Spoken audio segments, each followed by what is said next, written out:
నమస్తే, welcome to Suman TV. నేను మీ anchor Usha. So 12 రాశులకు సంబంధించి ఆగస్టు మాసం ఏదైతే ఉందో అడుగుతూ ఉంటుంటారు ప్రతి ఒక్కరు. మా రాశి వారికి ఏ విధంగా ఉండబోతుంది, ప్రత్యేకించి ఏ ఏ జాగ్రత్తలు వహించాలి, ఎటువంటి జాగ్రత్తలు తీసుకుంటే మంచిది అని, మరి 12 రాశులకు సంబంధించి ఏ విధంగా ఉండబోతుంది ఏంటి అన్న విషయాల గురించి సురేష్ గారిని అడిగి తెలుసుకుందాం. నమస్తే సురేష్ గారు. నమస్కారం అండి ఉషా గారు. కన్యా రాశి వారికి మనం చూసుకుంటే ఆగస్టు మాసాంతం ఏ విధంగా ఉండబోతుంది అంటారు? ప్రత్యేకించి ఏ విషయాల్లో జాగ్రత్తలు వహించాలి? సో మహర్షులు మనకిచ్చిన గొప్ప జ్ఞానం అండి జ్యోతిష శాస్త్ర జ్ఞానం. ఎందుకంటే మనిషి ధర్మార్థ కామ మోక్షాల యొక్క అతని యొక్క ఫస్ట్ ప్రయారిటీ జీవితంలో జన్మెత్తిన తర్వాత. అయితే ఇవి సాధించడానికి చాలా అవరోధాలు కలుగుతూ ఉంటాయండి, చాలా అడ్డంకులు కూడా ఉంటాయి అన్నమాట. అయితే ఆ అడ్డంకులు తొలగించుకొని అనుకున్న విధంగా అన్నీ సాధించుకోవటానికి ఈ జ్యోతిష శాస్త్రం అనేది మనకు ఒక చుక్కాణిలాగా యూజ్ పడి చాలా ఉపయోగపడుతుందండి. ఈ విధంగా మనం చూసుకుంటే కనుక ఆగస్టు 2024 వాళ్ళకి కన్యరాశి వాళ్ళకి ఎలా ఉందో మనం చూద్దాం.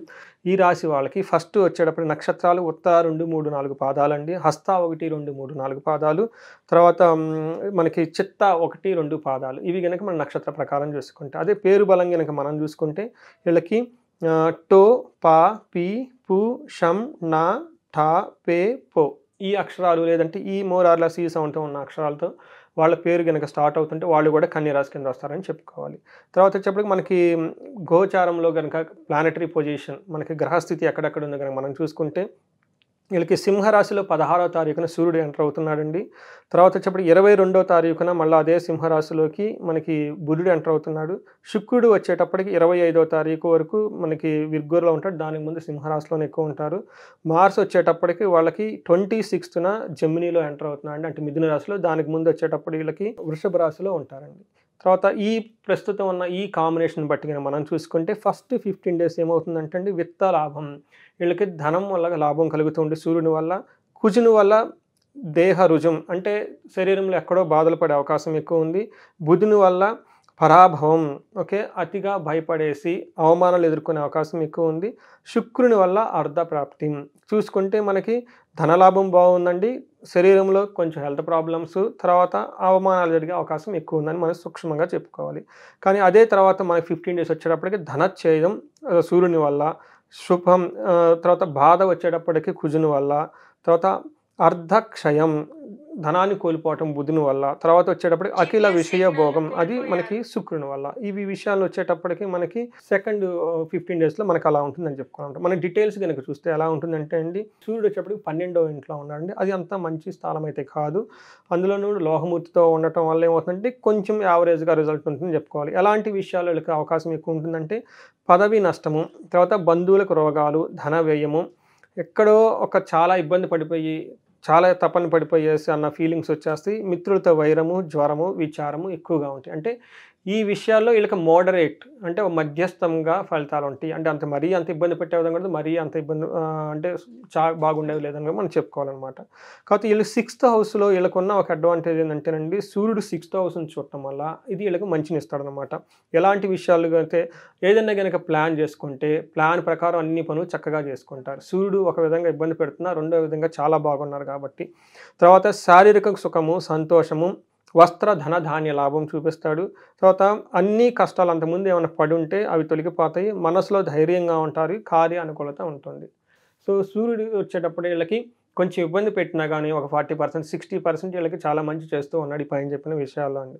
తర్వాత వీళ్ళకి వచ్చేటప్పటికి మార్స్ వచ్చేటప్పటికి వీళ్ళకి 9th హౌస్లో ఉన్నారండి, అది సువర్ణమూర్తిగా ఉన్నారు కాబట్టి ఇది అంత అనుకూలమైన టైం కాదు. వీళ్ళు కొంచెం జాగ్రత్తగా ఉండాల్సిన టైము. ఏ విషయాల్లో జాగ్రత్తగా ఉండాలంటే శారీరకంగా బాగా నిరుత్సాహం పడిపోతూ ఉంటారు, హెల్తీగా ఉండరు, యాక్టివ్నెస్గా ఉండదు. ఆ విషయంలో వీళ్ళు కొంచెం మంచి ఫుడ్ తీసుకొని జాగ్రత్తగా ఉండాలి. వీళ్ళకి ఒళ్ళు నొప్పులు వచ్చేసే అవకాశం ఎక్కువ ఉందండి.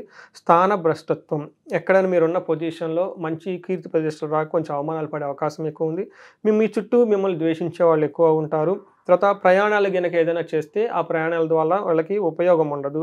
తర్వాత అవమానాలు, ఆర్థిక కష్టాలు, పరాభవము, బలహీనతలు ఇవన్నీ చుట్టుముట్టే అవకాశం ఎక్కువ ఉంది కాబట్టి ఇది కూడాను 15 డేస్ ఎక్కువ ఉండే అవకాశం ఎక్కువ ఉంది కాబట్టి అండి ఈ 15 డేస్ జాగ్రత్తగా ఉండాలండి వీళ్ళు. తర్వాత వచ్చేటప్పటికి వీళ్ళకి దృష్టి వచ్చేటప్పటికి 12వ హౌస్లో ఉండకపోయినా అనవసరమైన గొడవలు, బంధువులతో ద్వేషము, ఖర్చు ఎక్కువ అవుతుందండి. స్త్రీలతో వివాదం అయ్యే అవకాశం ఎక్కువ ఉంది కాబట్టి అది కూడా డబ్బుల గురించి కొంచెం జాగ్రత్తగా మేనేజ్ చేసుకోవాలండి. తర్వాత వీళ్ళు 4th హౌస్ని చూడటం వల్ల కూడా అండి క్రూర బుద్ధి వీళ్ళకి ఎక్కువ కలుగుతుంది. బంధువులతో అతిగా గొడవ పడతారండి.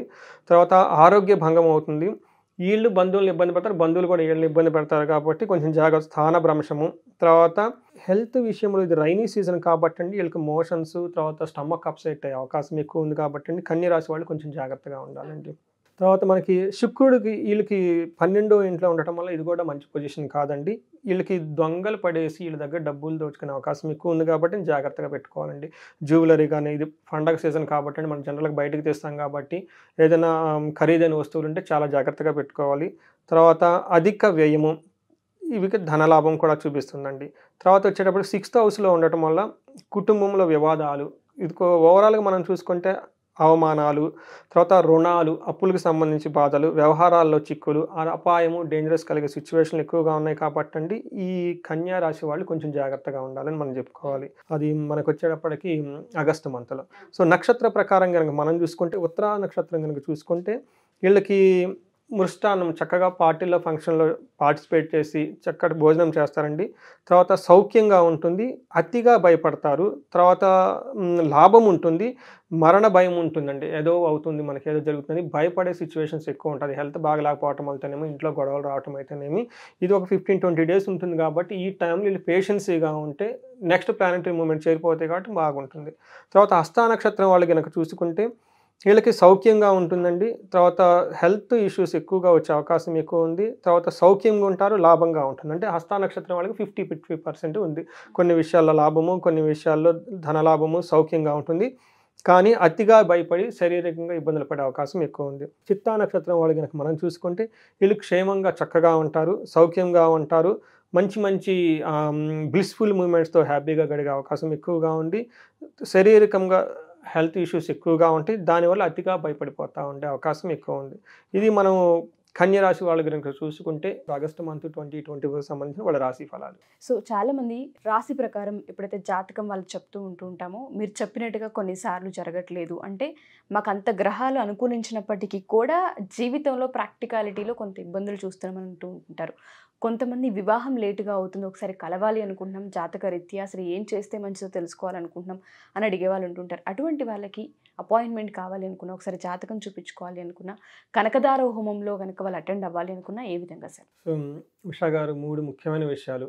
ఒకటి, మన మహర్షులు ఇచ్చిన ఈ జ్ఞానాన్ని అందరికీ చేరాలి, ప్రతి ఇంట్లో ఒక వేదిక ఆస్ట్రాలజీ ఉండాలనే ఉద్దేశంతో ఒక కోర్స్ పెట్టామన్నమాట. మోస్ట్ ఆథెంటిక్గా కోర్స్, అది చాలా సింపుల్గా జ్యోతిషాస్త్రం నేర్చుకునేది. రెండోది, మీరు చెప్పినట్టు దోషంలో జాతకంలో దోషాలు ఉంటాయి, ఉండి ఇబ్బందులు పడితే ఓకే, నో ప్రాబ్లం. కొంతమంది జాతకం బాగుండి ఇబ్బందులు పడుతూ ఉంటారు, అలాంటి వాళ్ళు ఎక్కడో ఏదో ప్రాబ్లం జరిగి ఉంటుంది. మనకి జ్యోతిష శాస్త్రం ప్రకారం, ఓకే, వేదాల ప్రకారం, వాళ్ళకి మంత్రశాస్త్ర ప్రకారం మనకి గైడెన్స్ ఇచ్చేయచ్చు. సో దట్ ఏంటంటే బాధలు పడకుండా జీవితాన్ని హ్యాపీగా నడుపుతారు.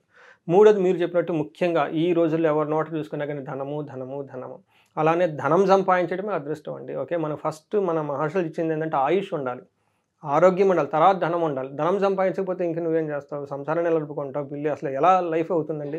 తర్వాత మనకి గృహస్థ ధర్మంగా ఉన్నప్పుడు, గృహస్థ ధర్మాన్ని పాటించినప్పుడు గృహస్థులకి చాలా రెస్పాన్సిబిలిటీ ఉంది. పిల్లలు ఉంటారు, పెద్దవాళ్ళు ఉంటారు, సన్యాసులు ఉంటారు, సంసాసులు ఉంటారు, గుళ్ళు ఉంటాయి, గోపుర, ఇవన్నిటిని తీసుకోవాల్సిన బాధ్యత సంసారిదండి. వాళ్ళకి ధనం చాలా ఇంపార్టెంట్. ఎవరైనా గనక ధనానికి ఎలాంటి ఇబ్బంది పడుతుందో కానీ మన గనక కన్సల్ట్ అయితే ఈ కనకదార అన్న ఈ ప్రోగ్రామ్ ద్వారా వాళ్ళు మొత్తం డయాగ్నోస్ చేసి అసలు ఏం ప్రాబ్లం ఎందుకు వస్తుంది చేసి మనకు పరిహారాలు చేసి వాళ్ళకి 3 to 6 monthsలో ఆగిపోయిన ధన ప్రవాహాన్ని మొత్తం మళ్ళీ వెనక్కి తీసుకొని రావచ్చు. ఎక్కడైనా లాక్ అయ్యేంటి విషయాలు మనకు గైడెన్స్ ఇస్తే వాళ్ళకి వెంటనే వచ్చేస్తాయి. మనం చాలామంది చూపించుకొని ఎంతమంది మెసేజ్లు పెడుతున్నారు, చాలా ఫీడ్బ్యాక్ కూడా వస్తుంది.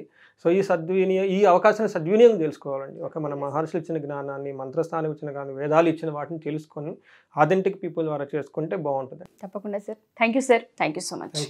సో ఎవరైనా సరే సురేష్ గారిని కనుక జాతక రీత్యా ఒకవేళ కలవాలి అనుకున్నా, మీ జాతకాన్ని చూపించుకోవాలి అనుకున్నా, దాంతోపాటు ఆర్థిక ఇబ్బందులతో ఎవరైతే సతమతమవుతూ ఉన్నారో వాళ్ళందరూ దాని నుంచి బయటపడాలి అనుకుంటే కనకదార హోమం చాలా పెద్ద ఇంపాక్ట్ని క్రియేట్ చేస్తూ ఉంటుంది మీ జీవితాల్లో.